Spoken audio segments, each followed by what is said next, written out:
তো আমরা সকলেই কিন্তু মোটামুটিভাবে জানি যে লাস্ট উইক রয়ের এপিসোডের পরবর্তীতে স্ম্যাকডাউনের এপিসোড কিন্তু ট্যাপ করা হয়ে গেছে এবং সেই সকল ম্যাচের ফুল রেজাল্ট এবং সব কিছু আপডেট কিন্তু আমরা অলরেডি পেয়ে গেছি। তো আজকের ভিডিওতে জানিয়ে দেবো নেক্সট উইক স্ম্যাকডাউনের স্পয়লার অ্যালার্ট বা ফুল রেজাল্ট। সব থেকে ভালো বিষয় হতে চলেছে যে এটাই যে আমরা নেক্সট উইক স্ম্যাকডাউনে দেখতে পেয়েছি ড্রু ম্যাকইন্টায়ারের রিটার্ন।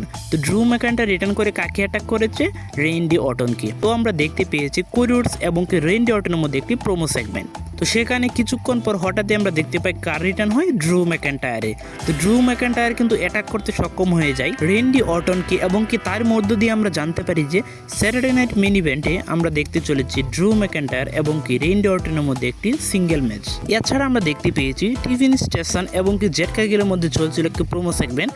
তো জেড কারগিল এবং টিফিন স্টেশনের মধ্যে কিন্তু আমরা সামারস্ল্যামে ম্যাচ দেখতে চলেছি টাইটেলের জন্য। ঠিক তখনই আমরা দেখতে পেয়েছি থ্রি স্ট্যাটাসকে। Tiffin station and three status কিন্তু ট্যাগ টিম হয়ে কাজ করেছিল এলিমিনেশন চেম্বারে। তো এখন আমরা এভলিউশনে দেখতে পাবো টিফিন স্টেশন ভার্সেস থ্রি স্ট্যাটাসের মধ্যে একটি টাইটেল ম্যাচ।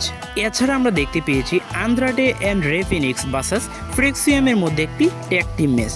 তো এই ম্যাচটিতে কিন্তু আন্দ্রাডে এবং ফ্রেক্সিয়াম কিন্তু ম্যাচটিতে জয়লাভ করতে সক্ষম হয়ে গিয়েছে এবং এভলিউশনে ফ্যাটাল 4-ওয়ে ম্যাচে আমরা দেখতে চলেছি ওমেন্সদের মধ্যে একটি ট্যাগ টিম ম্যাচ। তো স্ম্যাকডাউন থেকে কিন্তু আমরা শার্লট ফ্লেয়ার এবং অ্যালেক্সা ব্লিসকে পেয়ে গেছি। তারা কিন্তু লড়তে চলেছে এলিমিনেশন চেম্বারে ট্যাগ টিম ম্যাচটিতে। তো আমরা মেচিন এবং বিফএফ ভার্সেস শার্লট ফ্লেয়ার এবং অ্যালেক্সা ব্লিসের মধ্যে একটি ট্যাগ টিম ম্যাচও দেখতে পেয়েছি স্ম্যাকডাউনে।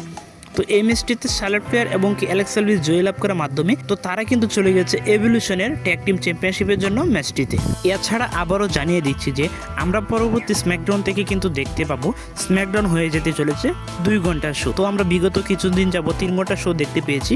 তো এখন থেকে আমরা আবারও 2 ঘন্টা শো দেখতে পাবো। তো স্ম্যাকডাউনের মূল বিষয়টিকে নিয়ে আজকের ভিডিওতে আলোচনা করা হয়েছে।